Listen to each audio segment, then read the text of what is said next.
Miguel, você pode ficar no programa, porque você tem muito a contribuir com o debate.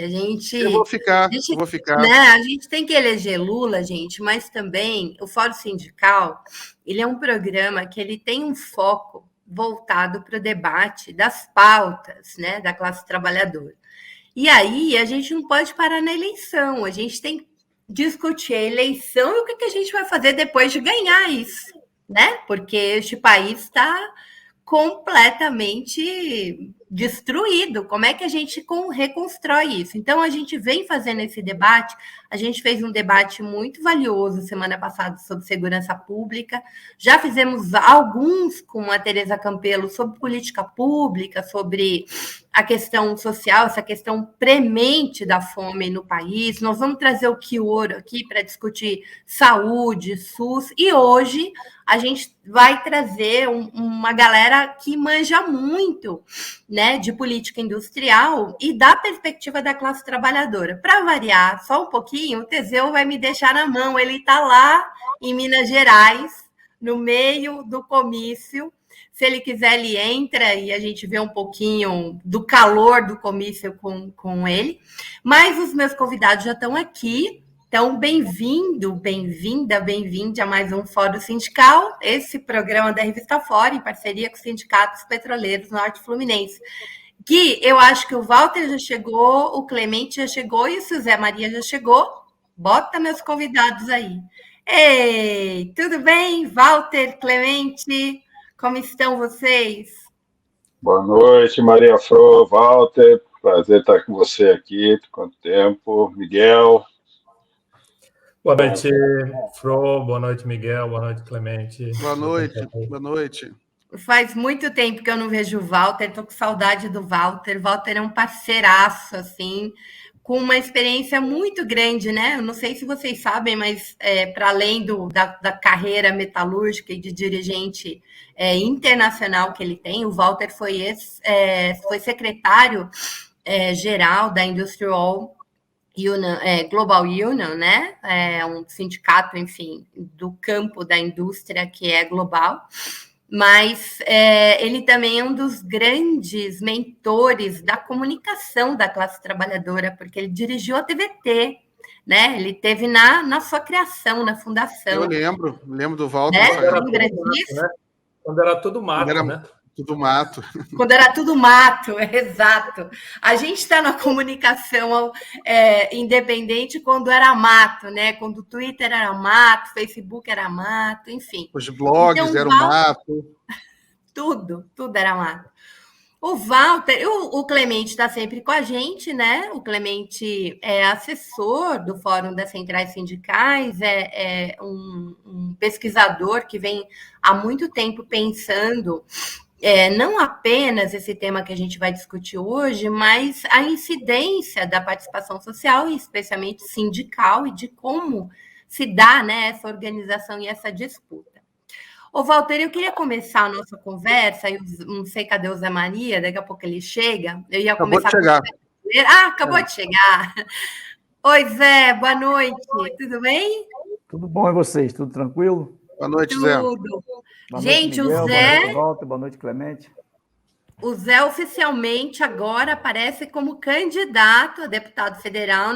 Nós teremos um petroleiro lá no Congresso Nacional, representando o Rio de Janeiro. Qual é o teu número, Zé? Meu número... Aqui, ó. 1350. 1350. Aí. Tem que bota no nome, Zé. Bota o nome aí do seu nome. Bota no nome. Vou botar no nome aqui. Eu não tenho muita intimidade disso, não. Deixa que eu boto aqui para você. Posso botar? Pode, claro. Vamos lá. 13,50. Pronto. Aí. Pronto. Ô, Maria, deixa eu só ler um superchat aqui. Claro. Chegou no finalzinho, quando estava fazendo a passagem, chegou. É do assunto anterior, mas é um superchat bem generoso. Então, eu vou ler aqui. Aí a gente já... É do Adriano Versiani, que ele está comentando aquela postagem do Ciro contra o PT, né? Adriano Versiani, Miguel, sendo muito sincero, achei essa postagem de péssimo gosto, o que, aliás, também penso sobre muitas manifestações religiosas nesses tempos estranhos. Isso não significa concordância com o Ciro, apenas uma pontuação. o Adriano que também não concordou com a postagem da Glaze sobre aquela coisa de rebater no Bolsonaro. Adriano, mas só uma resposta rápida para o Adriano. O negócio é que o Ciro chama a esquerda de fascista, né? É um exagero. Ele podia criticar, fazer alguma crítica, mas chamar a esquerda de fascista é um exagero. Mas, enfim, desculpe, Maria, podemos continuar. Não, tranquilo. Gente, aliás, a gente fez um debate sobre os evangélicos e a eleição também, que foi bastante interessante. E o que a gente percebeu, veio o Zé Barbosa aqui e o Daniel Dantas, ambos da Igreja Presbiteriana, e eles estão, inclusive, fazendo um documento em defesa da democracia e do Estado de Direito, porque é da onde está vindo, né, propostas mais conservadoras e reacionárias, né, tipo, querendo impedir a participação da comunidade LGBT, enfim, umas coisas muito ruins, assim. E segundo a análise desses dois religiosos, nas igrejas presbiterianas onde o bolsonarismo é mais forte. Então, a gente não tinha essa ideia, né? A gente achava que era o neopentecostalismo e tal, mas não necessariamente. Bom, deixa eu começar com o Zé, porque o Zé não vai ficar com a gente até o final. Ô Zé, eu queria que você agora, como candidato, como petroleiro, depois de tudo que o golpe, né, e que anteriormente a Lava Jato fez com a Petrobras, nosso tema hoje é industrialização, e a gente viu no período do Lula e da Dilma uma recuperação da indústria naval, né, construção de plataformas, a lei de conteúdo nacional, e a gente tem dados, né, que só a Lava Jato ceifou mais de 4 milhões de empregos. Então, eu queria que você fizesse uma análise para a gente, não precisa ser longa, mas, assim, na perspectiva do trabalhador, do petroleiro que está indo para o Congresso Nacional, qual que é a primeira medida, Zé, para a gente retomar a Petrobras com a sua função social? Né? Por exemplo, vai mexer, obviamente, na política de preços. Tem que tirar a paridade internacional. Mas, para além disso, como é que a gente recupera a Petrobras no patamar que ela estava antes do golpe, antes da Lava Jato? Bom, quando você fala sobre a questão da política de preço, eu vi um card esse dia no Instagram fantástico, né? Nós estamos abandonando o PPI e agora estamos atrelando o preço dos combustíveis ao desempenho de Lula na pesquisa. Quanto mais Lula sobe, mais o combustível abaixa, né? Então, esse pode ser um bom indicativo. Mas deixa eu, então... eu penso, Maria Flor, que a Petrobras ela tem que voltar a ser aquela empresa que chegou a investir no país, por dia, quase 300 milhões de reais. Né? A Petrobras tem que ser essa empresa. Quando você fala da indústria naval, eu gosto sempre de dar um exemplo do primeiro programa de Lula na campanha de 2002. Ele fez em frente ao estaleiro de Angra dos Reis. E ele afirmou naquele programa que ele iria recuperar a indústria naval. À época, o presidente da Petrobras era o Francisco Gros, já falecido, e ele veio para os meios de comunicação dizendo que o Lula estava mentindo, que era impossível recuperar a indústria naval. E passado todo esse período, nós chegamos a 2013, desde que Lula assumiu em 2003 a 2013, o Brasil gerando algo em torno de, chegando a ter quase 90 mil trabalhadores na indústria naval, o que era um número bastante significativo. E o Lula conta, das várias oportunidades que eu tive de estar com o Lula, ele conta que ele chegou para o Gabriel uma vez e falou assim: Gabriel, eu quero construir navios e plataformas aqui no Brasil. E aí o Gabriel falou assim: mas aqui é muito mais caro. Aí ele respondeu para o Gabriel: mas não estou te perguntando quanto custa produzir aqui. Eu estou dizendo que eu quero produzir aqui.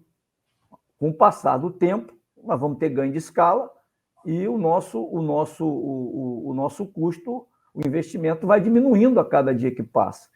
Então, para a gente retomar aquela Petrobras, eu penso que é fundamental que o Lula saia com uma musculatura muito boa das urnas.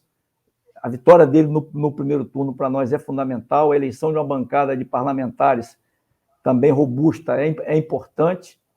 E ele, obviamente, pelo carinho que ele tem pela Petrobras, sabendo o quanto a Petrobras tem o poder de investir e de movimentar a economia do nosso país, ele dá essa guinada. Só para vocês terem uma ideia, né?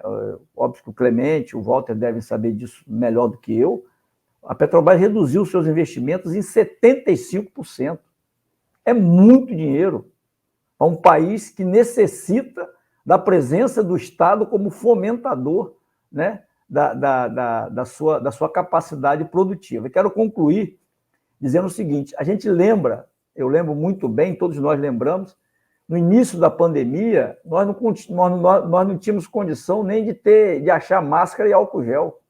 O Brasil não conseguia, álcool comum, o Brasil não conseguia produzir, né? Quem achava álcool gel ou máscara na farmácia saía ligando para os amigos e parentes. Vai na farmácia tal que tem. Então, esse é o desmonte que esses caras fizeram. E, aliado a isso, teve a MP do trilhão, que desonerou as empresas de petróleo estrangeiras de comprar qualquer máquina e equipamento lá fora, né? Comprava não pagando nada de importação. Então, isso também deu um baque muito grande na nossa indústria.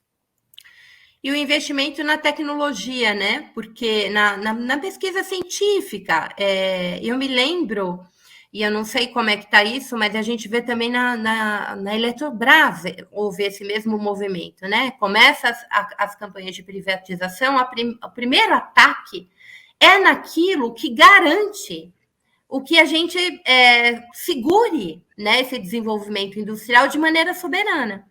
Então, você tinha... Nós descobrimos o pré-sal. Nós descobrimos o pré-sal e descobrimos como tirar o pré-sal. Uma tecnologia completamente nacional. E aí fomos desenvolver as sondas, enfim.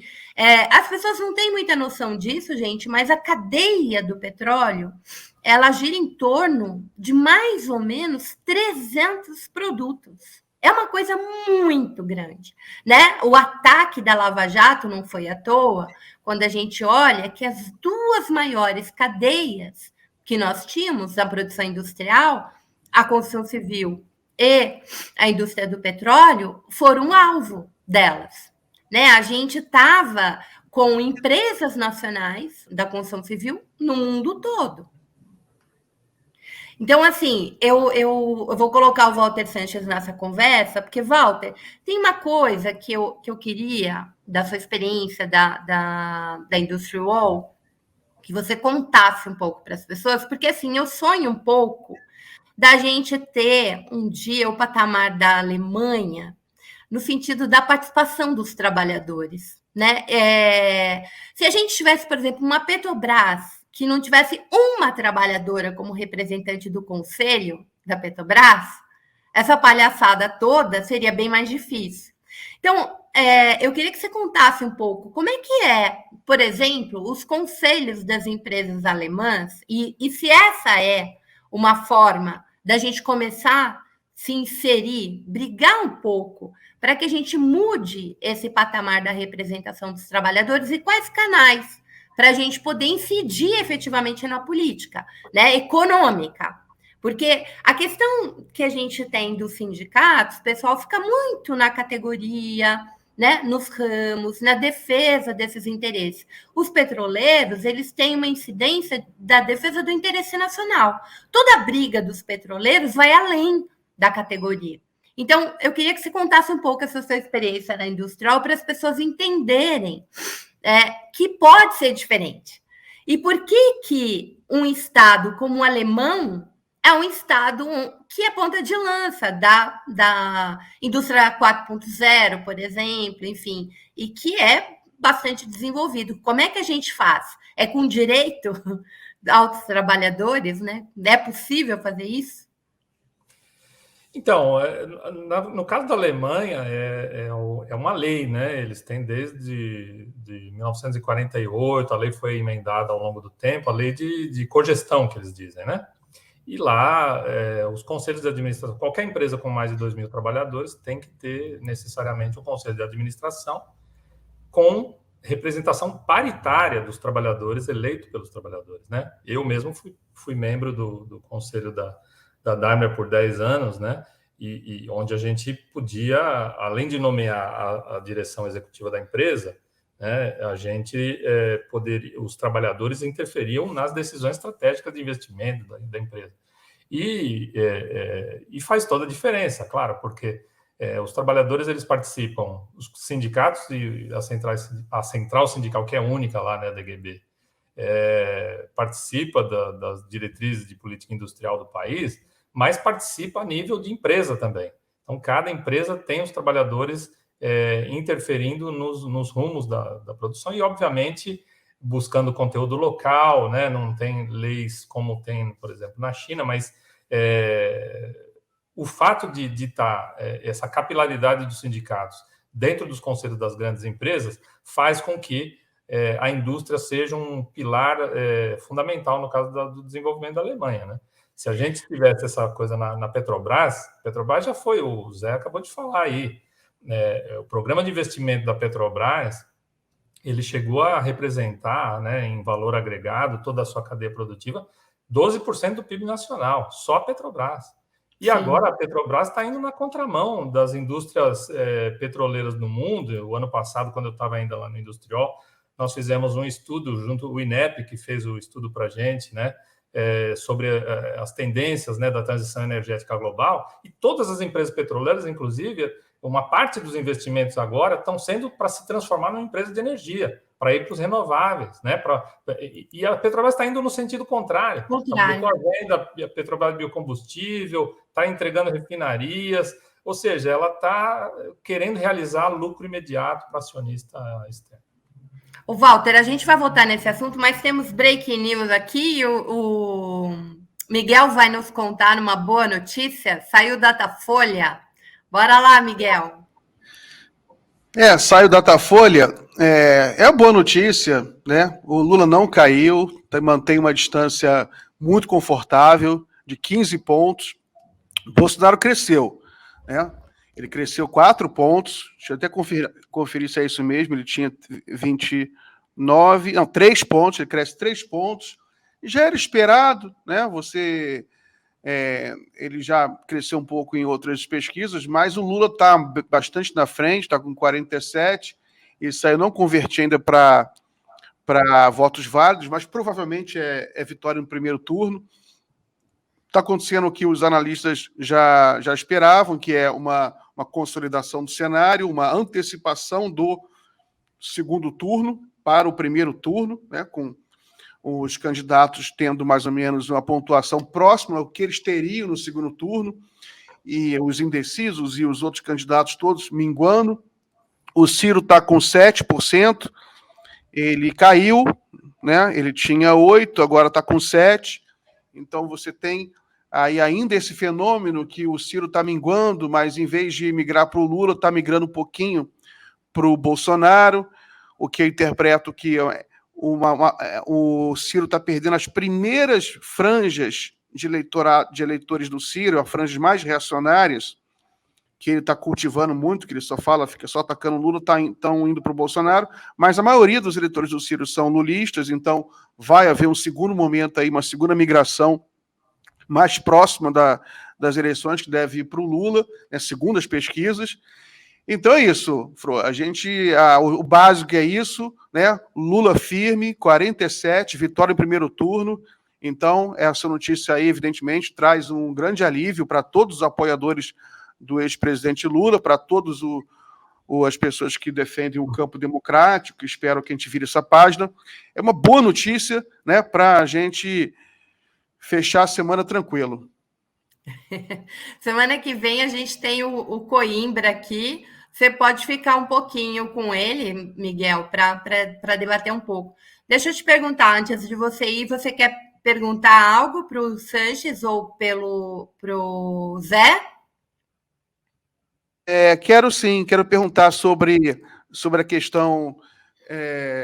Eu quero perguntar para o Sanches e para o Zé sobre essa questão da política industrial, né? Que eu sei, por exemplo, que o Lula procurou, eu queria saber a opinião dele sobre isso, né? O Lula tentou fazer política industrial, alguma coisa não deu certo, mas qual é o papel que a Lava Jato teve para interromper a política industrial, sobretudo no setor de óleo e gás?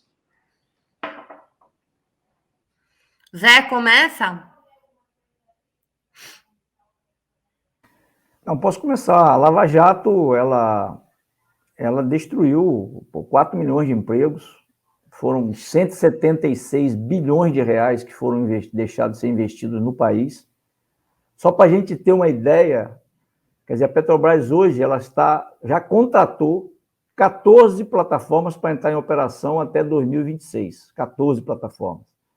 Cada plataforma dessa com uma capacidade de gerar emprego direto e indireto na ordem de 150 mil empregos.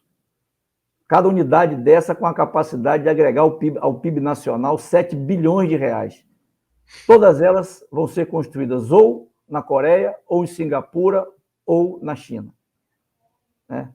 Então, por aí a gente vê o tamanho do estrago. Quando a gente passa aqui, e nós estamos falando, quer dizer, da indústria de transformação, que tem capacidade de transformar aço em ferramenta, em máquina, que poderia estar sendo movimentada no nosso país.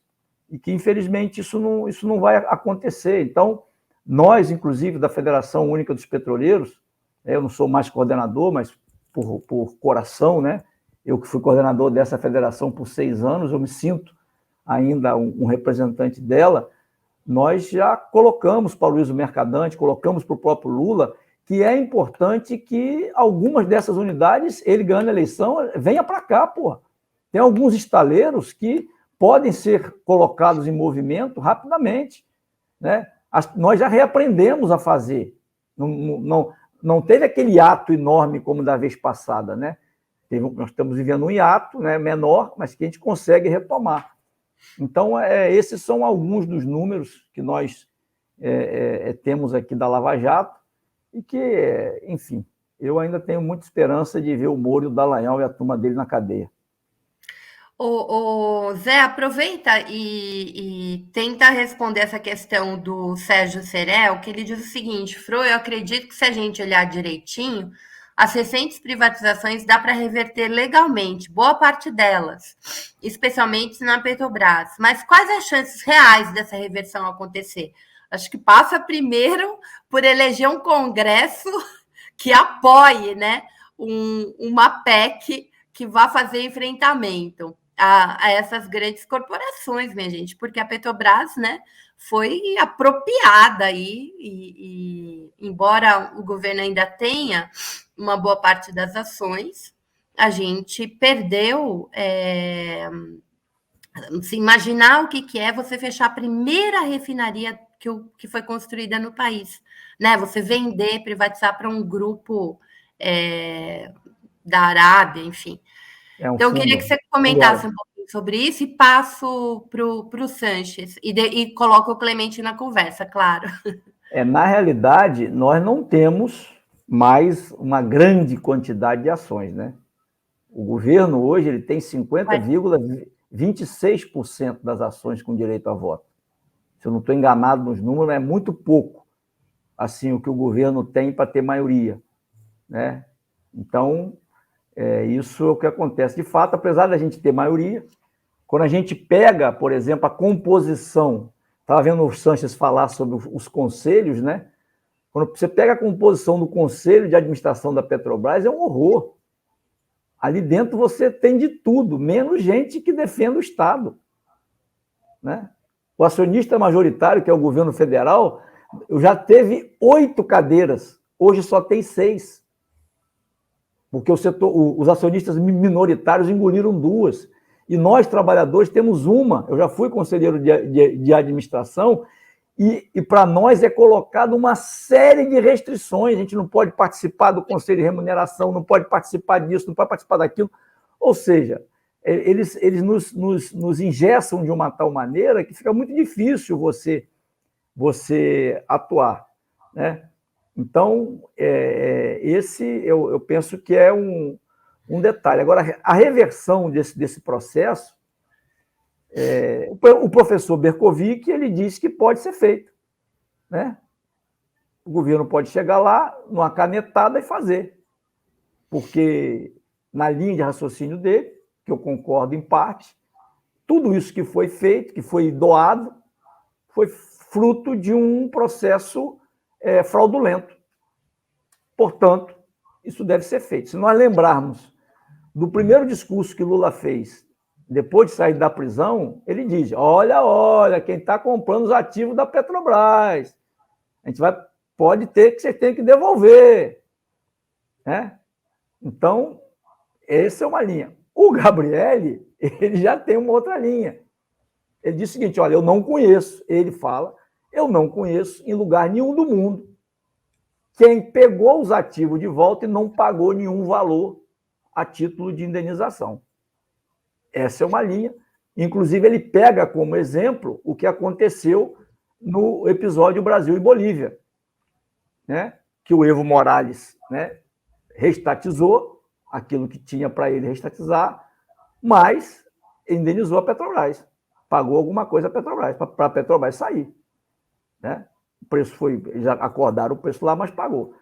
Mas eu penso que nós temos todas as condições de reaver aquilo que foi vendido. Né? É importante no que diz respeito ao custo de vida da sociedade, que a gente tenha de volta uma empresa de distribuição, como era a BR Distribuidora, e uma empresa na área do gás de cozinha, que era a Liquigás. Quer dizer, a Vibra, que comprou a BR Distribuidora, ela pegou a marca BR por 10 anos, pô. Por 10 anos, porque ela sabe que a marca BR é uma marca forte. Então, você tem pessoas que discutem o seguinte: não, pô, a gente pode muito bem reaver a marca e a gente criar uma nova empresa. Nós vamos para o mercado e vamos comprar essas redes de postos pequenininhos. Em 2 anos, nós temos uma empresa competitiva no mercado de combustível de novo. É uma linha. Mas que nós temos que tomar, que de novo voltar a ser um agente regulador do mercado, eu não tenho a menor dúvida disso. O botijão de gás, durante todo o governo Lula e quase Dilma, custou R$ 44,00. A gasolina, e eu posso falar de cadeira, que eu vivenciei esse processo de discussão, de precificação de combustíveis. Eu era do conselho na época. Os conselheiros minoritários do mercado, eles tensionavam o tempo todo, cara, o tempo todo, para reajustar combustível, para reajustar. E nós aprovamos uma política, obviamente, que levava em consideração o câmbio, o preço do barril, a produção nacional, mas que nós deixávamos claro lá também que a volatilidade dos preços internacionais não poderiam prejudicar a população brasileira. Sabe qual foi o custo disso? Um processo do Ministério Público Federal contra a gente. Todos nós, conselheiros que votamos nessa política, temos um processo do Ministério Público Federal que pede a indenização de 500 milhões, inegibilidade de 8 anos. Né? Nós estamos ganhando, mas é sempre... A justiça é aquela coisa, né? Você sempre pode acontecer tudo ou nada. E nós estamos ganhando, vamos ver. É uma loucura isso, né? A gente tem um Ministério Público que faz esse serviço para o capital, né? Foi criado para ser diferente disso. Walter, eu já deixo você entrar na conversa e o Clemente também, mas o Miguel quer falar algo mais sobre o Datafolha. Pessoal, desculpe estar de penetra aqui, porque a gente está na expectativa desse Datafolha. Eu pedi para o Guilherme subir aqui mais alguns gráficos. Sobe aí, Guilherme, por favor, o gráfico de votos válidos que eu te mandei, só para a gente olhar aqui. Isso aí, votos válidos, né? Você vê aqui, o Lula continua ganhando o primeiro turno, tem 51% de votos válidos, o Bolsonaro subiu um pouco, o Ciro caiu. Tá bom, coloca agora outro gráfico aí, que que eu te mandei, que é esse com os mais pobres. Esse aqui tem uma barra vermelha. Esse também é muito importante. Olha aí, Fro, olha aí, pessoal. Entre quem ganha até 2 salários, o Lula tem uma vantagem muito grande, né, confirmando outras pesquisas. É um verdadeiro levante popular contra Bolsonaro, 55% de votos totais, isso dá mais de 60% de votos válidos entre quem ganha mais de 2 salários. Né? Outra coisa importante é que o Lula ele mantém uma base muito forte entre evangélicos, tem mais de 30%, em 32% entre evangélicos, está aí, né? Confirmando também uma tese nossa de que o Bolsonaro ele chegou até um ponto entre evangélicos, não consegue mais passar, você já tem uma base evangélica lulista, e o Bolsonaro não consegue mais penetrar. Isso é muito importante, né? E agora coloca outro gráfico do segundo turno, por favor, Guilherme. Gráfico de segundo turno, você vê também aí pequena variação do Lula, uma oscilação, 54, mas uma vantagem confortável ainda sobre o Bolsonaro. Também isso era esperado, uma consolidação do cenário, né? Mas o Bolsonaro está encostando ali, não tem mais de onde tirar, porque esses 37 é porque está reduzindo o indeciso. O cenário está cada vez mais fechado. Tem também outra informação que eu não pedi para o Guilherme subir, mas eu dou aqui oralmente, que é a rejeição do Bolsonaro continua muito alta. O Bolsonaro tem 51% de rejeição contra 37% do Lula, né? Ou seja, uma rejeição do Lula bem menor, e esse dado também é muito importante para a gente entender as tendências e como pode, para onde vai a eleição. Por enquanto Miguel, é isso. quanto está a rejeição?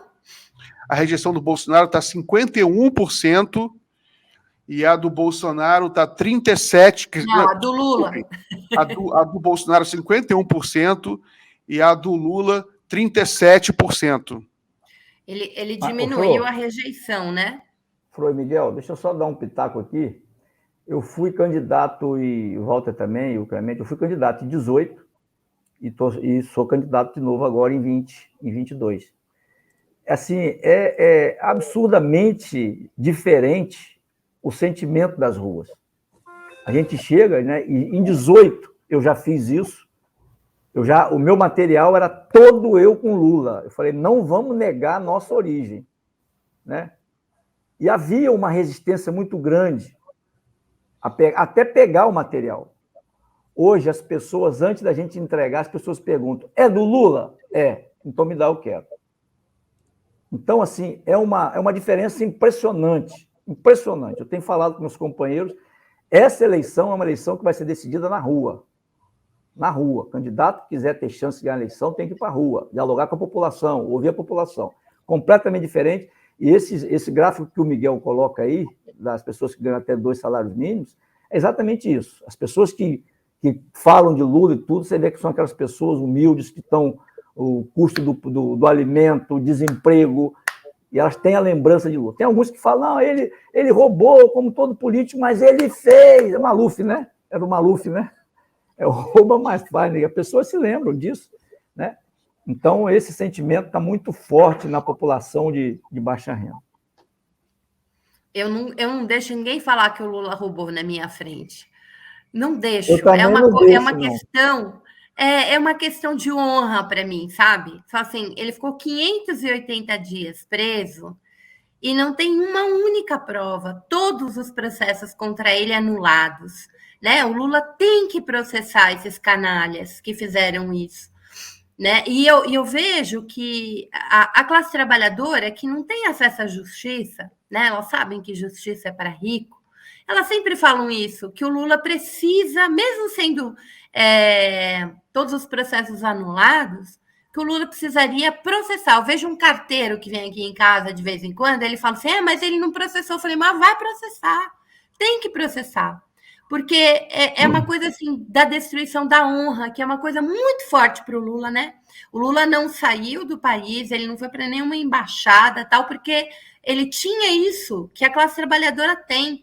O que a gente tem é o nosso nome. Então, jogar o nosso nome na lama, a gente precisa recuperar, né? O nosso nome. Então, acho que tem um pouco esse desejo dessa galera para ele processar quem fez isso. Eu vou trazer o Sanches para essa conversa e Clemente também. Clemente, você pode fazer pergunta a hora que você bem entender, viu? Não fique aqui quietinho.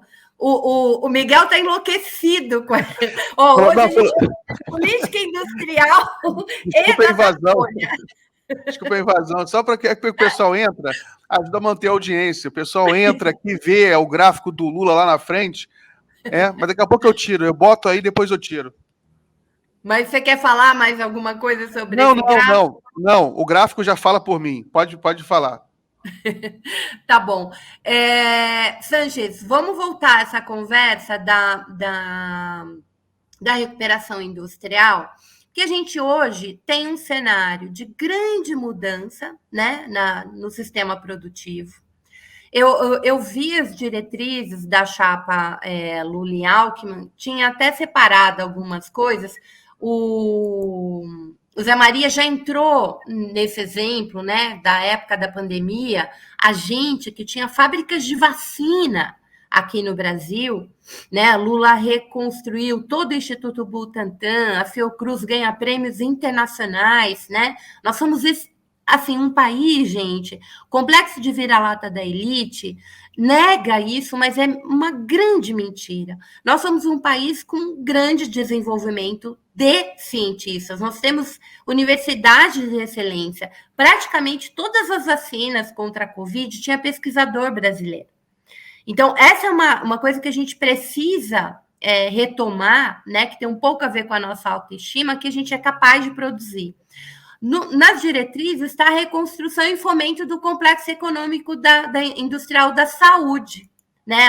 Ele lembrando aí que a gente não tinha máscara, que a gente não tinha álcool gel, e a gente tem uma capacidade impressionante de produção. Inclusive, petroleiros aqui, a gente já discutiu muito isso. O fechamento da Fafem, por exemplo, não permitiu, com uma reforma muito simples, na crise do oxigênio em Manaus, a Fafem poderia ter produzido tudo que a gente precisava de oxigênio para o país inteiro.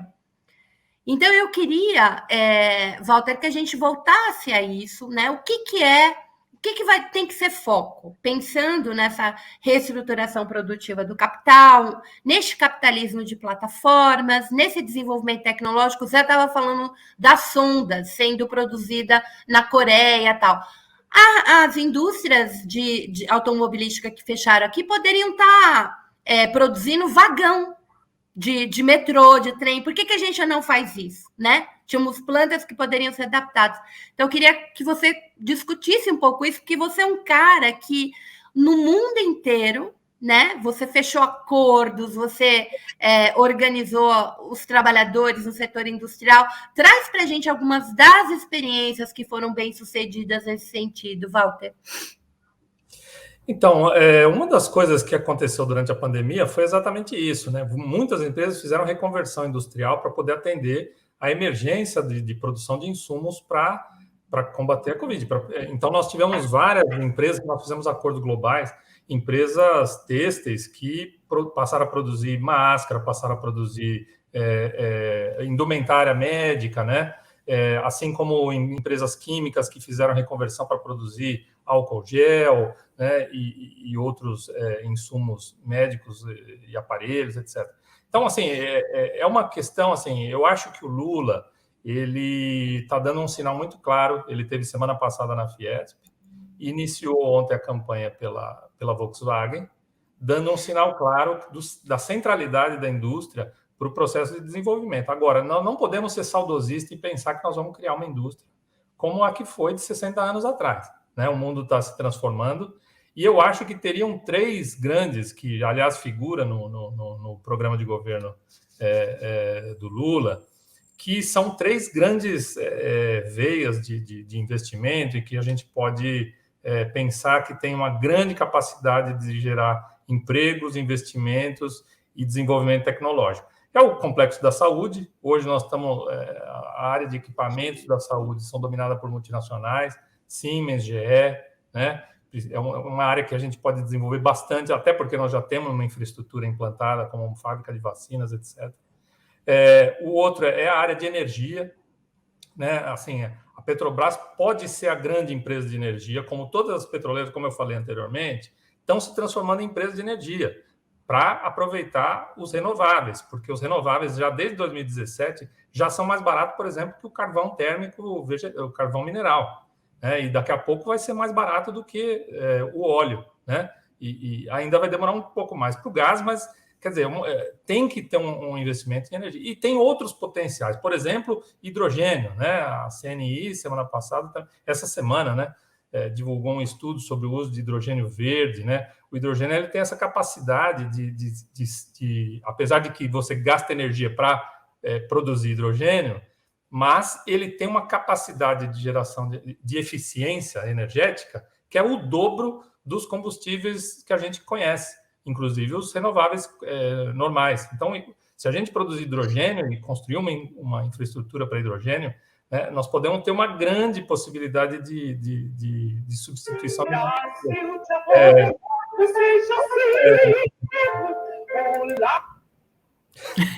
Era o Lula que estava aberto aqui, gente.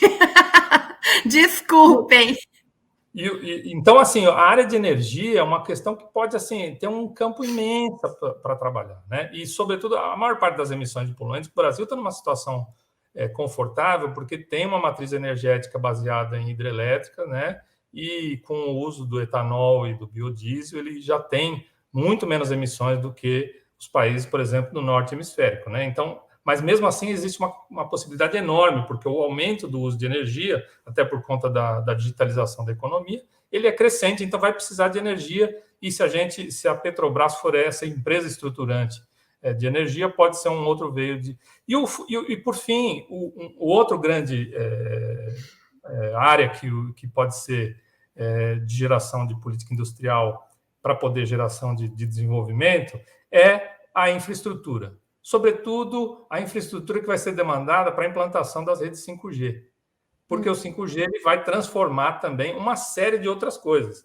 Inclusive isso aqui que nós estamos fazendo, né? A comunicação, e vai poder fazer realmente o trabalho remoto, ele ganha uma outra capacidade, né? Então, assim, é uma mudança radical. A China já identificou isso, né? Obviamente, isso tudo vai ter que vir com elementos de política industrial que o Lula já fez em 2000, né, o governo Lula e Dilma, né, que fizeram o Plano Brasil Maior, né, em que, por exemplo, no setor automotivo, ele criava um conteúdo nacional de... Eu acho que o Walter travou. Travou para vocês também? Travou para mim também. Travou. Ele conclui quando ele voltar. Lá vem Miguel com o Datafolha. Não, só para trazer um pouco de beleza aqui, já tem muita beleza na live, mas só para acrescentar um pouco de mais beleza, porque essa pesquisa aí todo mundo estava esperando muito. Eu só queria dar uma informação. Essa pesquisa, ela entrevistou 5.800 pessoas, né? Na verdade, quase 6.000 pessoas. É a maior pesquisa feita até agora nessa eleição. É uma pesquisa de fluxo, né? Entrevista pessoas na rua. Pesquisa, se não me engano, quase R$400 mil. Foi paga pela Globo, a pesquisa mais cara feita até agora, maior pesquisa feita até agora. Então, e ela vem já de uma sequência de pesquisas importantes, que ao longo da semana a gente teve a FSB, teve a IPEC, teve a Quaest, todas elas mostram o Lula estável, né, forte, ganhando o primeiro turno. Essa confirma. Também o Lula cresce em alguns segmentos importantes. O Lula está crescendo na classe média, e o que é interessante. Então é isso. Só queria pontuar mais um pouco sobre essa pesquisa aí, que é muito boa para o ex-presidente Lula. Walter, você travou. Conclui, querido. Então, a hora que eu estava falando exatamente da infraestrutura de 5G, né? Travou. Exatamente, para mostrar, para evitar isso, né? Porque imagina você estar fazendo uma cirurgia, né? Delicada remotamente, porque isso é possível, né? Robótica e aí, também. Conexão, né? Imagina, falha a conexão. E o 5G, ele, a hora que tiver uma cobertura, e isso tem um potencial enorme de geração de emprego. Então, eu diria esses três complexos, né? O complexo de energia, que é quase infinito, o complexo industrial da saúde e o da infraestrutura, com ênfase, sobretudo, no transporte e na infraestrutura de 5G. O Walter, e a biodiversidade, biotecnologia, que a gente tem, né, uma Amazônia que precisa, né? Quando você olha a plataforma das diretrizes da chapa Lula-Alckmin, sustentável é a palavra que mais aparece. Você diria que também a gente tem um caminho muito interessante ali? Inclusive para evitar o que a gente vê, né? Que é garimpo ilegal, assassinato de ambientalistas, né? Essa barbárie toda que a gente vê nessas zonas. Você acha que, para além do que a gente vê na Zona Franca de Manaus, né?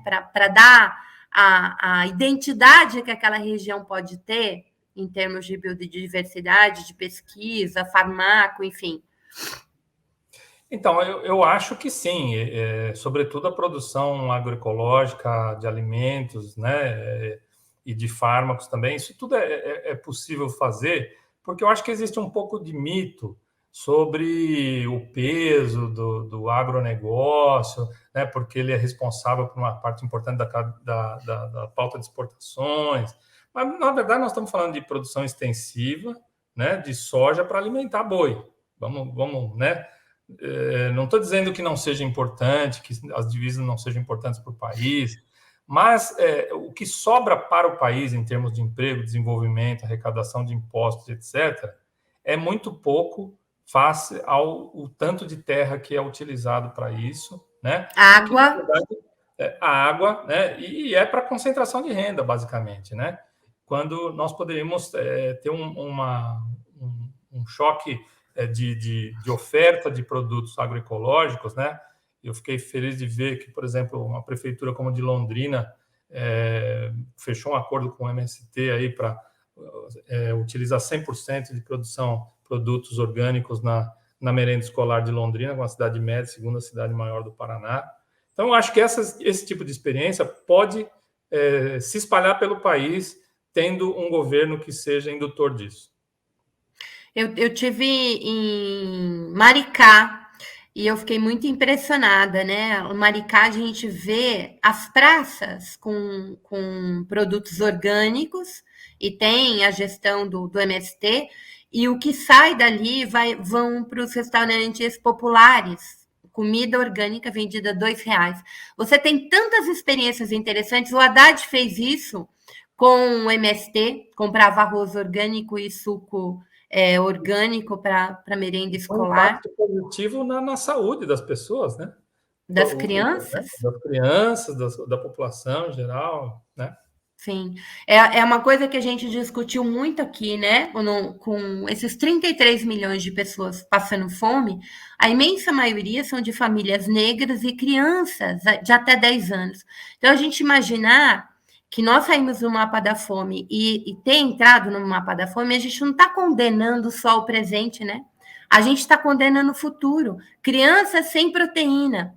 O que essas crianças, como é que vai ser o desenvolvimento cognitivo dessas crianças que não tiveram proteína na idade certa? Então, a gente é o país que produz, tem mais boi que gente, e as pessoas não podem comer carne. Então, que tipo de agronegócio é esse?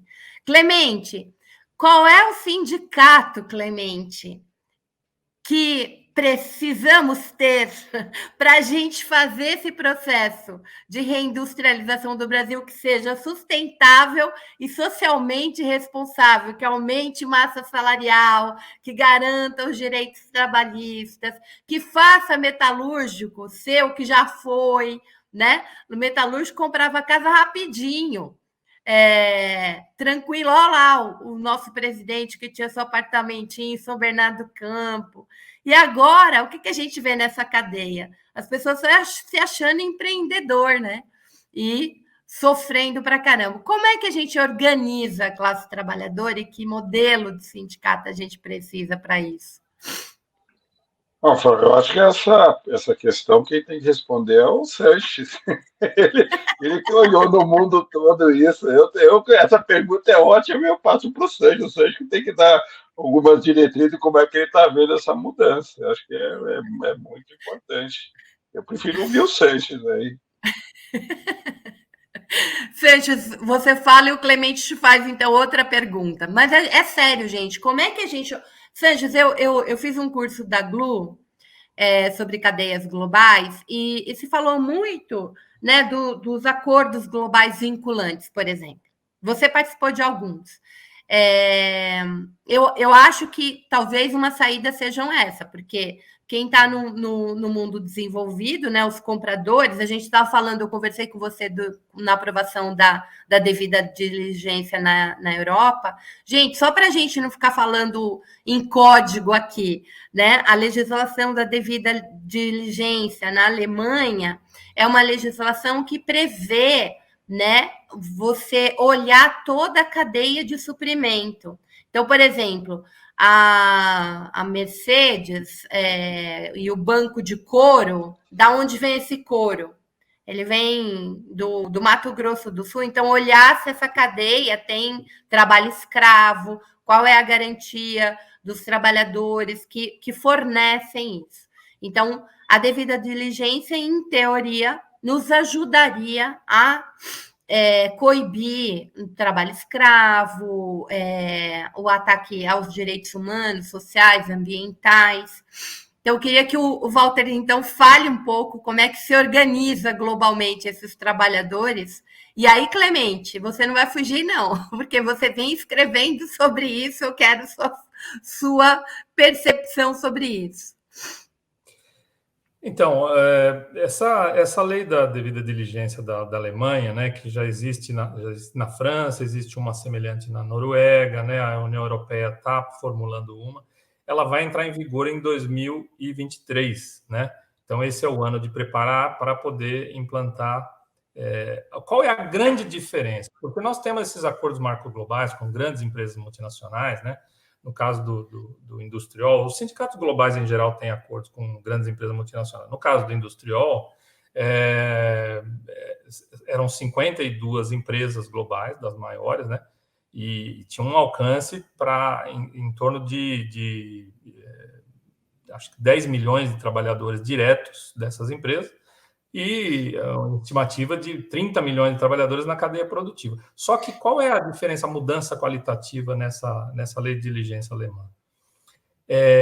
Se a empresa, qualquer empresa alemã, mesmo que ela não seja multinacional, ela é uma empresa alemã e que compra coisas pelo mundo, se houver alguma violação ambiental, ética, legal ou trabalhista no mundo social, né, impacto social, a comunidade, a pessoa ou a empresa, enfim, os trabalhadores, quem quer que seja atingido por essa fornecedora dessa empresa alemã, pode processar a empresa na Alemanha. Na Alemanha. É a grande diferença da lei de diligência, né?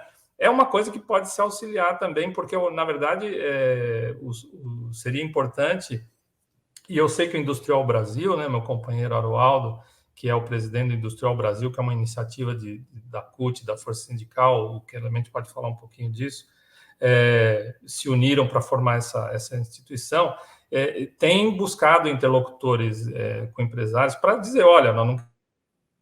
Fechou, Walter, fechou seu microfone. Eu estava dizendo que ele tem procurado interlocutores empresariais, dizendo que nós não queremos processar ninguém na Alemanha, nós queremos resolver as coisas aqui mesmo, né? Então, nós queremos que as empresas tenham um papel preventivo de violações desses direitos ambientais, sustentáveis. E só para finalizar também uma questão... Walter, deixa eu só te falar, só para a gente deixar isso mais claro. Por exemplo, a Vale poderia ser processada, porque, enfim, ela certamente manda aço, ferro, para a produção de carros. Vou dar um exemplo. Ela poderia ser pelo crime não só ambiental, né, mas pelas vidas que ela tirou, tanto em Brumadinho como em Mariana. Aqui foi muito difícil, não foi punida. Nós conseguiríamos levar para um tribunal alemão? Sim. É lógico que vai ter... É lógico que tem... foi uma disputa política muito intensa, né, para passar essa lei, e não sei se ela tem efeito retroativo, né? Agora, ela vai entrar em vigor em 2023. Então, em tese, para dar um tempo para que as empresas façam as suas devidas diligências nas suas cadeias produtivas em qualquer nível, né? Então, o fornecedor do fornecedor do fornecedor do fornecedor não importa, né? Que chega numa empresa alemã, tem que ter esses padrões ambientais, éticos, legais e trabalhistas, sociais. Muito bem. Clemente, então, ó, vou te provocar de outra maneira. Para a gente fazer com que um trabalhador entenda, por exemplo, que tenha a devida diligência e que a gente o capital hoje, né, a produção, ela não está, ela aqui tem um pedacinho, mas a marca está em outro canto, se vende para outro canto, enfim. Para o trabalhador entender o nível da cadeia produtiva, para ele entender a sua inserção, como é que ele pode pressionar, enfim. Nós precisamos de formação, de qualificação. Como é que seria essa qualificação, inclusive, para este trabalhador neste novo cenário, né? De grandes mudanças tecnológicas. Como é que seria essa qualificação? Que incidência a gente tem que ter, enquanto classe trabalhadora, para decidir, por exemplo, currículo? Como é que vai ser essa formação? Então, acho que as questões que foram trazidas aí, Maria, e se a gente está fazendo esse debate para pensar o futuro, é para isso que a gente atua, né? A nossa atuação da Industrial, Zé Maria com todo o trabalho que a FUP faz e todo o debate, hoje a Industrial aqui no Brasil, é um esforço dos trabalhadores organizados em pensar de que maneira a incidência da sua atuação referencia uma forma de luta, ou de que maneira que as lutas que nós temos que travar nesse mundo em transformação tecnológica, organizativa, do ponto de vista do sistema produtivo, coloca aqui respostas que nós devemos gerar em termos de lutas e que organizações para fazer essas lutas. Você está levantando uma dimensão que é a corresponsabilidade dessas organizações em cadeias produtivas em produzir um trabalho digno, com qualidade, todas as dimensões sociais e ambientais que uma concepção de abordagem coloca a corresponsabilidade dentro de uma cadeia produtiva, não só mais no âmbito do território nacional, mas a sua presença em uma economia globalizada. Bom, isso exigirá dos trabalhadores uma resposta organizativa e de luta muito diferente daquela que nós já fizemos, e já experiências e iniciativas foram feitas, e o trabalho da Industrial Mundial, que o Walter relata, é um esforço para fazer, para construir respostas nesse sentido. O importante, acho que do ponto de vista organizativo, é que nós, classe trabalhadora, temos que olhar para onde que está indo o sistema produtivo, de que maneira que a tecnologia está alterando esse sistema produtivo e, portanto, o mundo do trabalho, as ocupações, os postos de trabalho, as profissões. Quem está olhando o futuro e fazendo prospecção sobre o mundo do trabalho está falando que as pessoas terão, ao longo da vida laboral, várias profissões, o que é radicalmente diferente do sindicalismo que nós fizemos até hoje para categorias que são relativamente estáveis do ponto de vista da profissão, que essas pessoas terão múltiplas inserções profissionais ao longo da vida e, às vezes, múltiplas ao mesmo tempo. E, portanto, para tudo isso, só para dar 2 exemplos, podia ficar falando vários outros exemplos, que mostram que a nossa organização sindical precisa se conectar com esse mundo em transformação, que não necessariamente é melhor do que o mundo atual, né? É mais instável, é mais vulnerável, é mais precário em muitas condições, há muita tecnologia se expandindo e criando um mundo de precarização sem precedente. Então, nós temos que criar respostas que sejam inovadoras do ponto de vista da luta, porque a luta vai se colocar em um outro padrão, não necessariamente uma greve pode ser uma boa resposta em termos de luta para uma determinada situação. Nós vamos ter que inventar essas respostas, e as respostas organizativas precisam vir ao encontro da promoção das lutas para fazer a disputa da qualidade do emprego, da dignidade do trabalho, do processo de distribuição do crescimento econômico. No caso brasileiro, e acho que isso é uma questão, inclusive, para o Zé, ou para o o Walter talvez refletir junto com a gente, é que quando nós estamos fazendo a luta sindical, nós estamos disputando a distribuição do resultado do trabalho de todos. E esse trabalho ele representa um patamar, né, digamos, um estado da arte, um paradigma de produtividade dessa economia. Quanto de conhecimento, quanto de tecnologia, quanto de organização se organizam nesta sociedade concreta para produzir a riqueza que nós produzimos em todas as áreas, e o sindicato entra dizendo uma parte disso, e tem que ser a maior parte disso, tem que vir para o mundo do trabalho, condições de trabalho, salário, qualidade do emprego e assim por diante. Entretanto, aqui no Brasil, você tem um diferencial, uma desigualdade de produtividade entre micro, pequena e média empresa e grande empresa, que é 2 ou 3 vezes maior essa desigualdade do que na economia alemã, por exemplo. Em média, uma pequena e média empresa alemã tem 60% da produtividade de uma grande. No Brasil, essa pequena e média empresa tem 10% da produtividade de uma grande. Essas empresas que têm 10% da produtividade de uma grande empregam mais de 60% da força de trabalho industrial. Portanto, o que sobra de produto econômico para distribuir para 60% dos ocupados é 10% da produtividade dessa economia. Na Alemanha, sobra 60%. Bom, é radicalmente desigual e diferente a capacidade da nossa economia produzir uma distribuição desse resultado com essa desigualdade. Né? Nós não sairemos da informalidade predominante em muitos setores, não sairemos do atraso tecnológico, não sairemos dos salários próximos ao salário mínimo com uma economia com essa desigualdade de produtividade. Na indústria, se nós formos para os outros setores, o gap é muito maior.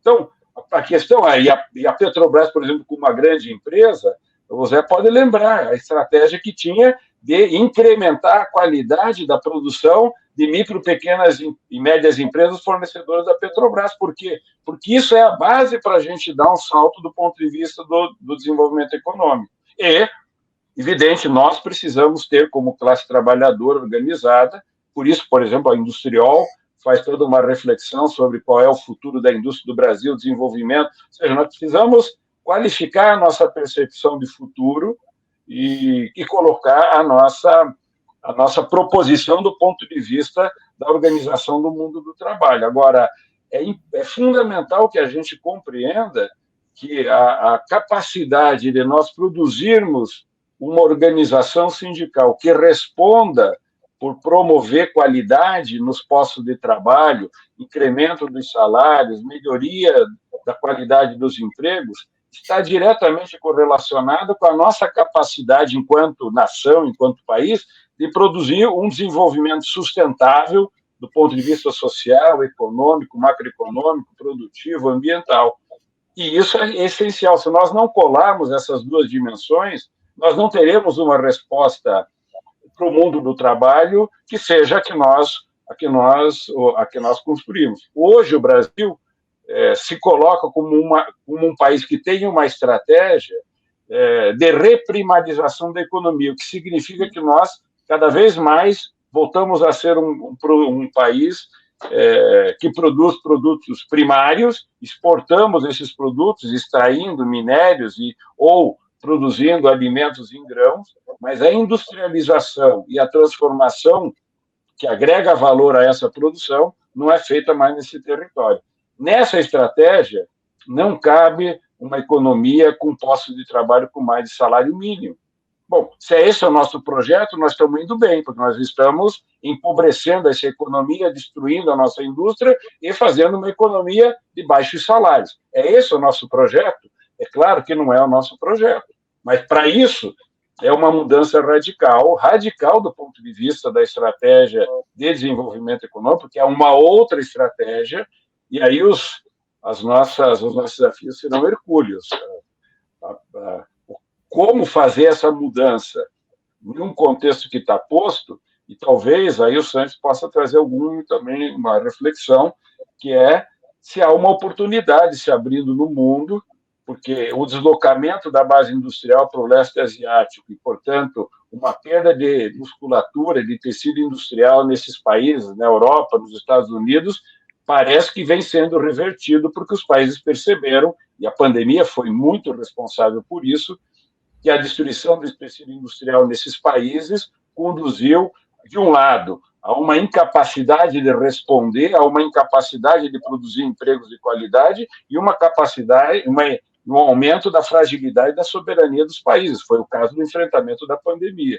Então, será que nós não estamos, de fato, diante de uma oportunidade onde os países estão revertendo, em parte, essas estratégias, reorganizando a estratégia de desenvolvimento industrial? E se isso é verdade, as eleições agora de outubro são determinantes, porque se nós tivermos como país uma escolha que coloque o país em outra trajetória, talvez a gente esteja em um momento onde o mundo fazendo essa mudança abre portas para o Brasil avançar e avançar muito na reindustrialização em novas bases, ambientalmente sustentáveis, socialmente pró-igualdade, expansão das nossas frentes e para as nossas missões de expansão econômica como uma possibilidade muito concreta. Eu vou deixar o Walter falar, mas antes eu queria... eu vou deixar o Miguel também, que ele está ansioso ali para mais dados do Datafolha, mas eu queria colocar o comentário da Samara. Se os sindicatos de trabalhadores de todos os setores fossem unificados, teriam muito mais força para pressionar o poder público e o patronato. É uma ideia se pensar união no lugar da segregação. É a grande luta, né? A grande luta que as centrais têm, né? A ideia, aliás, da gente ter uma central, a CUT nasceu com isso, né? Central única dos trabalhadores. De verdade, a gente tem que sair desse patamar das categorias, gente. Primeiro, porque pelo que a gente vem discutindo desde o início aqui, está muito entrelaçado, né? O que aconteceu com a Petrobras vai refletir no Fundeb, vai refletir no que a gente vai ter de recursos para aplicar na educação básica. Não dá para a gente fazer uma luta isolada, né? As coisas estão muito conectadas. Ontem o Lula se reuniu com a galera dos jogos, dos games, o que eu achei muito interessante. Maricá está criando uma universidade dos games, uma universidade de desenvolvedores. O primeiro discurso do Lula, antes mesmo de ser candidato, ele conversava com os trabalhadores sobre essas novas bases tecnológicas. Da gente pensar que, além do petróleo ser valioso, por exemplo, nós viramos uma colônia digital. Nossos dados estão todos fora daqui, né? Os big data, os data centers não estão aqui. A gente tem todo um caminho aí para entrar e desenvolver. Tecnologia não nos falta. Falta vontade política. E, por último, Clemente, eu queria fazer uma observação do que você falou. O Trump, na primeira candidatura dele, ele falava exatamente isso, né? Ele falou para aquele trabalhador que as fábricas de Michigan, né? Que as fábricas fecharam, aquele metalúrgico que não produzia mais carro. É claro que era um discurso xenofóbico, etc., tal, mas o olhar dele tinha um pouco de trazer esse nacionalismo e opa, essa capacidade da gente se desindustrializar aqui, tem que parar com isso. Ele usou muito disso no discurso, principalmente na primeira campanha. Miguel, depois eu ponho o Zé e o Walter na conversa. Tá, só trazer os dados novos aqui do Datafolha. Guilherme, sobe aí, por favor. Presidente São Paulo. Datafolha, presidente São Paulo. Não, isso é governador, presidente de São Paulo. O Datafolha divulgou agora a pesquisa para presidente nos 3 principais estados do Sudeste e para governador também. Aí em São Paulo, Lula está com 44%, bem à frente do Bolsonaro no principal colégio eleitoral do país. 44% contra 31%, Ciro 9%, Simone Tebet 3%. Viu? Lula bem à frente de São Paulo.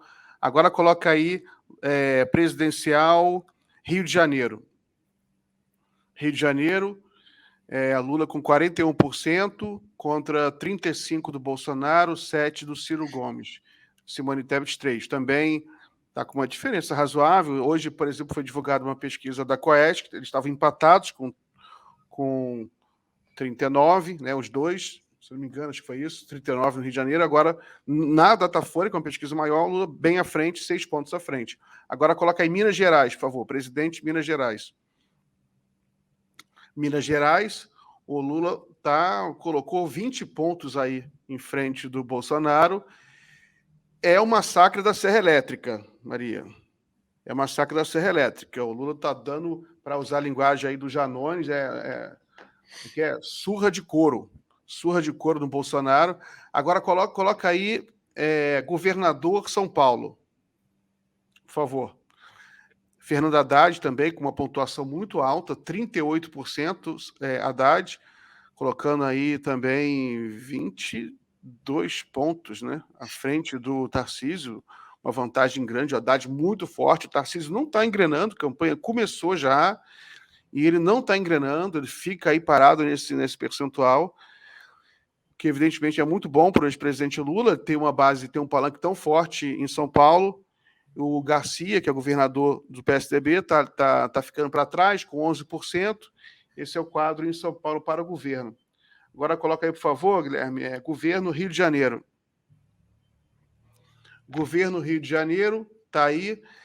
Uma pesquisa boa para o Freixo, porque o Freixo saiu na Coeste hoje mais atrás. Aqui ele está realmente empatado com o Cláudio Castro. Lembrando que essa é uma pesquisa grande, né?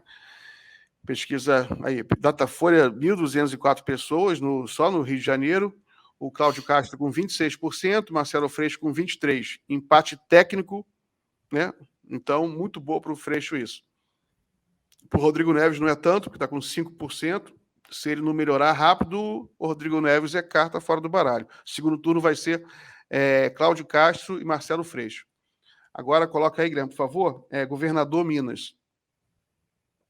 Governador Minas, o Romeu Zema continua muito forte, 47% votos totais, o que daria vitória em primeiro turno para ele.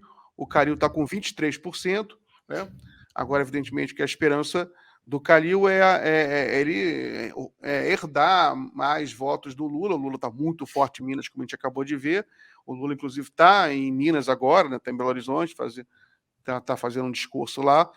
Então, esses são os dados do Datafolha divulgados agora.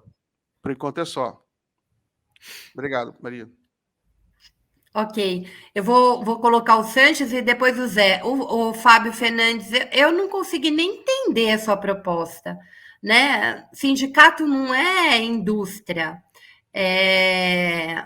Sindicato trabalha com contribuição. Quanto mais forte for o número de filiados e contribuição, melhor mais fortalecido fica o sindicato para fazer seus embates, para sentar na mesa de negociação. Sindicato fajuto é sindicato que não tem filiado.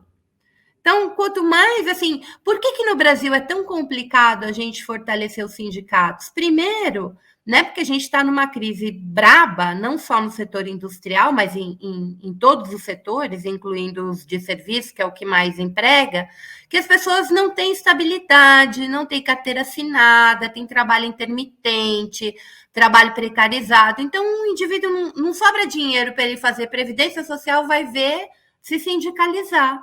Então, assim, o que você está propondo, eu acho que é uma coisa... Eu posso passar a bola aqui para a galera, mas ele está dizendo que o modelo sindical tem de evoluir para gerar valor ao trabalhador, atuar como fundo de pensão e criar poder econômico. Não é este o papel do sindicato. Não é este o papel do sindicato. Walter e Zé, com as provocações do Clemente. Eu acho, assim, eu queria trazer um outro componente que eu acho que é importantíssimo. O Lula mencionou isso na Fiesp, que é o isolamento diplomático que o Brasil vive por conta do governo Bolsonaro, né? E essas oportunidades que o Clemente falou, essas oportunidades estão aqui do lado, né? Por exemplo, vocês sabem que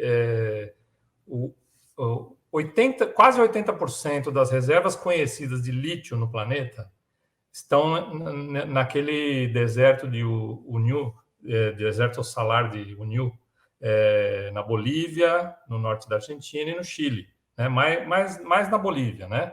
E a Bolívia vinha desenvolvendo, além de exportar, ser o maior exportador de lítio do planeta, eles estavam industrializando baterias para veículos elétricos e baterias estacionárias de lítio, íon lítio, né?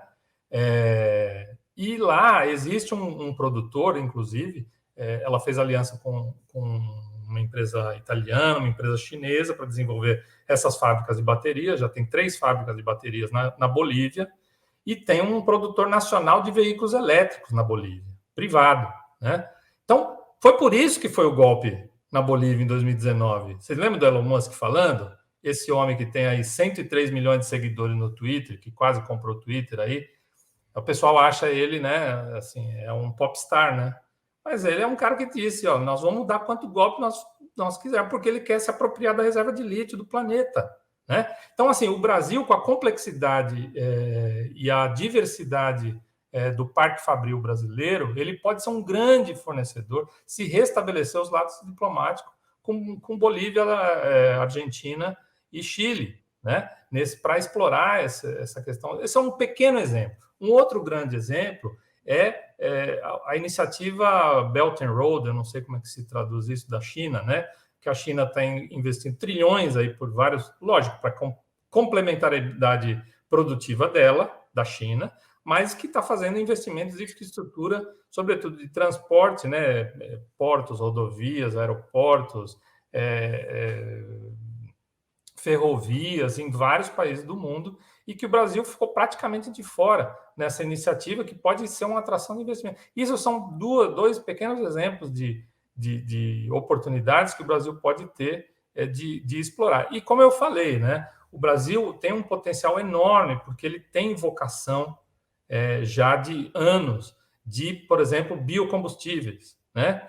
Energia limpa. O Brasil tem esse potencial, ele pode ser uma potência energética. Existe demanda para isso, de renováveis, inclusive. O Brasil pode se tornar uma grande referência desse setor de energia. Então, eu acho que basta ter um Estado indutor e que reate os laços diplomáticos com os vizinhos, né? E que também tome iniciativas unilaterais. O Biden, semana passada, ele soltou uma medida, 52 bilhões, para implantar produção de semicondutores, que teve uma disrupção por conta da pandemia, né? A maior parte dos semicondutores, os microchips, né, que são cada vez mais usados, inclusive na indústria automotiva, vem de Taiwan, da China continental e da Coreia do Sul, né? E teve uma disrupção. Quando voltou o mercado depois da pandemia, a demanda explodiu e não tinha capacidade de entregar. Então, o Biden fez isso, é uma coisa assim totalmente contra a onda neoliberal. Vamos investir 52 bilhões de dólares para implantar a produção de microchip aqui nos Estados Unidos. Então, vai ter que ter algumas medidas desse tipo para que o Brasil, por exemplo, tenha um desenvolvimento autônomo, independente, para essas coisas de ponta. 5G, complexo da saúde, energia, etc., e outras coisas da infraestrutura necessárias para o Brasil. Zé? Eu estava aqui, quando você estava falando, estava olhando aqui como que a imprensa está divulgando a pesquisa, né? E assim, é sofrível, né? O UOL diz o seguinte: Bolsonaro avança e chega a 32. Lula tem 47 no primeiro turno. Eles jamais vão dizer aqui que a pesquisa indica que Lula vence a eleição no primeiro turno, né? Então, a forma como se divulga. Então, comentando rapidamente o que o Clemente, as ponderações do Clemente, eu desde muito, muito tempo, eu sou muito, muito crítico, né, a forma de atuação dos sindicatos. Eu penso que os sindicatos, ele tem que, não é porque eu estou fora agora não, né, mas eu já vinha criticando, eu acho que os sindicatos eles têm que se reinventar, eles têm que discutir a empresa, discutir como é que a empresa vai funcionar, né? Essa coisa de ficar discutindo salário, benefício, isso é importante, tudo bem, beleza, é o DNA nosso. Agora, se você não discutir a empresa, como é que a empresa vai atuar, como a gente pode fazer da empresa, né, uma empresa sustentável, uma empresa que gere emprego, gere renda, uma empresa que consiga, de fato, promover o desenvolvimento do país, qualquer empresa que seja, né? Eu penso que a gente vai ficar parado no tempo. E é uma tarefa difícil, não é uma tarefa fácil, né? Mas que nós vamos ter que fazer, porque a inovação tecnológica está muito rápida, e a gente continua ainda fazendo o sindicalismo, salvo raras e honrosas exceções, o sindicalismo que fazíamos nos anos 80, né? Então, como o Clemente colocou, quer dizer, tem momentos que, se você fizer a greve, não é interessante para você. A melhor greve é você não fazer a greve, né? Então, tudo isso, o sindicalista ele tem que estar muito atento. Eu sempre falo com meus companheiros, você não pode fazer política sem avaliar a conjuntura, é um jogo de xadrez, sem avaliar o que o outro lado está pensando que você vai fazer, qual a pedra que você vai mexer. Então, assim, é muito difícil. Quer dizer, em 2015, eu era coordenador da FUP, e quando nós fomos discutir, já estava a Lava Jato pipocando, nós fomos discutir o acordo coletivo, e eu falei assim, olha, a nossa pauta de reivindicação vai ser a pauta pelo Brasil. Aí o pessoal ficou me olhando, espantado. O que é isso, Zé Maria? Não, nós vamos apresentar para a direção da empresa propostas para ela voltar a investir, pô. Não adianta nada a gente ter um reajuste salarial de X% se a empresa parar de investir, se vender ativo, vai mandar a gente embora. Então vamos esquecer esse troço, vamos apresentar. Rapaz, eu quase apanhei. O moleque ficou maluco. No final fizemos um bem bolado, né? Apresentamos 2 pautas e tudo, mas foi assim, uma experiência fantástica. O Diese, contribuiu bastante. Eu acho que os sindicatos, eles utilizam pouco e mal a ferramenta Diese, né? Não tem a verdadeira noção eu diria que da capacidade do Diese, né? Então, às vezes, o sindicato não tem uma subseção do Diese, né? E aí, quando você senta numa mesa de negociação, você senta fragilizado, porque você só sabe repetir aquele jargão de tudo. Ó, é a luta que faz a lei, não sei o quê. Aí o outro lado fica muito à vontade para deitar e rolar em cima de você. Então, o sindicalismo ele tem que é urgente, e Lula vai precisar muito disso, porque o governo nosso vai ser um governo de disputa, né?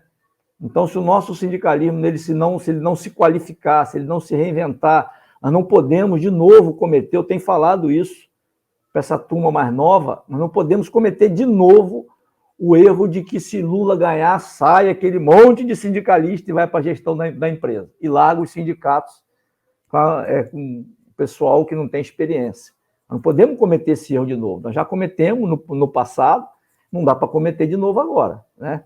Até porque essa geração de sindicalistas agora, ela está passando 7 anos só levando pau. Então, aprenderam, quem quis aprender, lógico, aprenderam no tapa.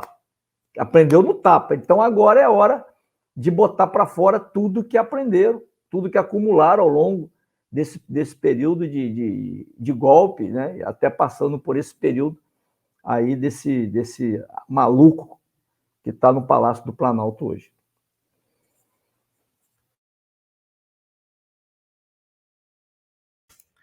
Eu ia terminar nosso programa fazendo exatamente essa pergunta, né? Quais são os erros que a gente não pode cometer agora?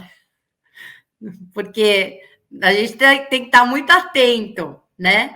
Então, eu vou deixar essa pergunta no ar, vou deixar o Clemente e o Walter, mas eu queria agradecer e ler o comentário da Andrea Marcolino, que diz: infelizmente, não temos que aceitar a grande mídia mercenária e parte da burguesia nacional e internacional. Pode não aceitar um golpe, mas adoraria, eu acho, né? Ver Bolsonaro vencer no voto, é isso. Nossas empresas são alvo. Ela um pouco tá recordando aqui o que o Miguel falou no início do programa, né? Que foi meio que o boost de hoje, que é aquele grupo de WhatsApp dos empresários, do lumpe empresariado, porque aqueles empresários ali, gente, não produzem um alfinete, né? A gente aqui está falando a gente quer conversar com o empresariado que produz um Hang, um velho da van, aquele cara do coco bambu, aqueles caras produzem Nada, gente. Não dá nem para chamar esses caras de empresariado. O João Carlos, ô João, tudo bem? Como é que você está? O João está dizendo que o Diese poderia fazer, inclusive, pesquisas eleitorais, uma fonte importante de informação sobre o povo. Mas o que o Zé está colocando, pessoal, é muito importante. Sindicalista que não sabe fazer análise de conjuntura não tem nem como brigar pela categoria dele. É básico, né? É básico da cidadania e da ação sindical. Ele conseguir fazer análise e leitura do mundo. Então, ó, Clemente, Walter e Zé, a gente está caminhando para o finalzinho. Daqui a pouco é o Brocou, da Sinara Menezes, e hoje ela certamente vai chamar Brocou Tchutchuca do Centrão. Porque eu acho que o apelido que se deu ao Guedes e que agora esse menino deu ao Bolsonaro é excelente. Ficou em primeiro lugar no Twitter o dia inteiro nos Trend Topics, e é isso mesmo, ele é um tchutchuca, né, do Centrão, sujeito que aprova o orçamento secreto, deixa o povo votar para fome, para comprar voto. Tem que ser chamado de tchutchuca do Centrão. Hoje teve um vídeo até maravilhoso, que ele tentou roubar o celular do cara. E o Bolsonaro já chegou a propor em live, minha gente, que roubo de celular fosse considerado crime hediondo. Aí a galera colocava essa bobagem que ele falava e ele roubando o celular do cara. Sensacional. É aqueles vídeos que você olha e fala assim, é por isso que eu pago e deixo em dia meu pacote de dados, entendeu? Porque vale a pena quando olhar essa galera criativa.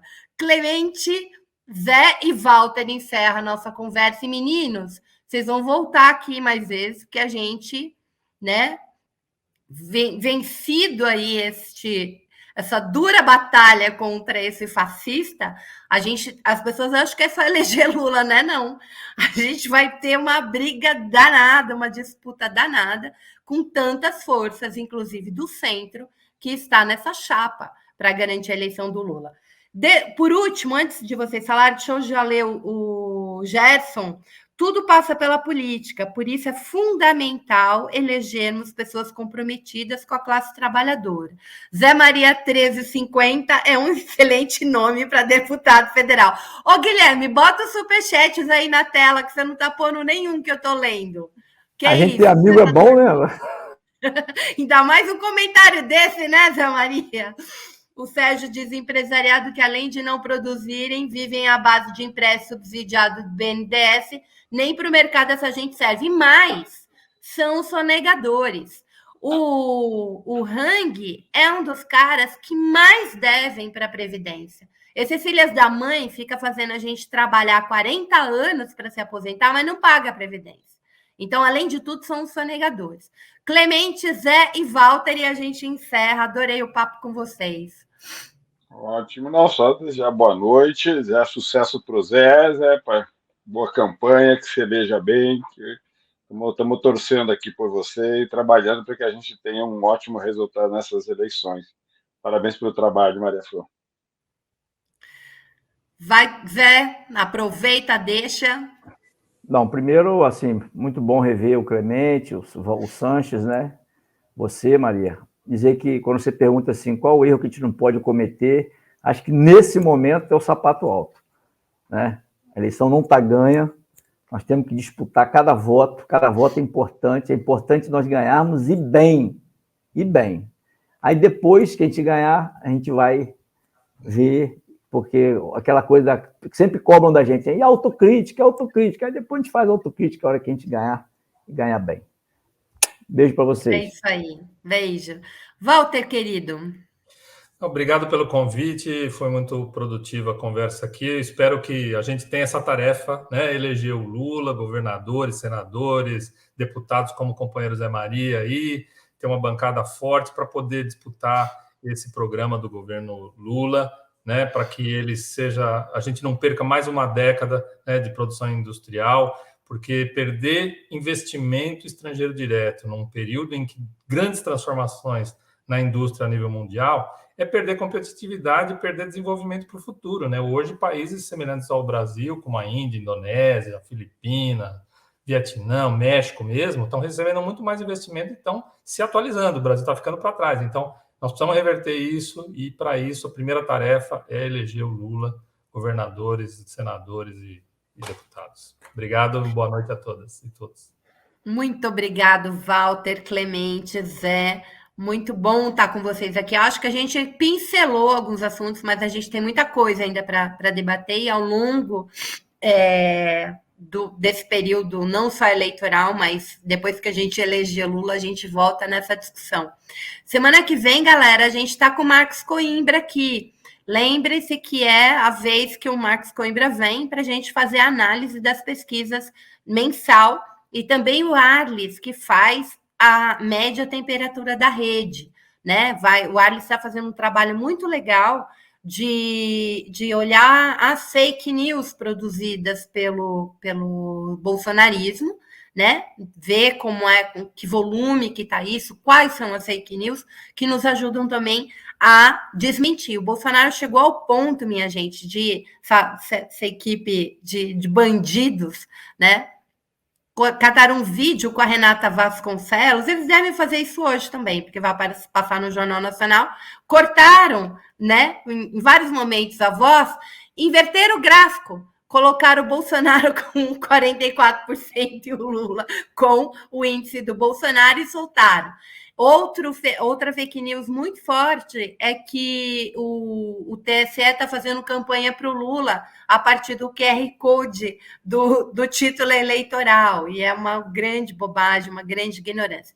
Então, para a gente discutir isso e saber como é que a gente age também, né, para combater essas fake news e ver o que o Marcos Coimbra fez, porque o Marcos ele traz não uma única pesquisa, mas a média toda. Então, ele vem acompanhando isso desde o início das pesquisas. É sempre bom ver o Marcos Coimbra, né? Ele sempre tem muita novidade para nos contar. Verenice, eu não falei o seu nome hoje. Verenice é a nossa comunidade fórum modelo. Ela está em todos os programas, sempre comenta, é uma graça, ajuda a gente a moderar. Muito obrigada, tchau. Até quinta-feira. Beijo grande, pessoal.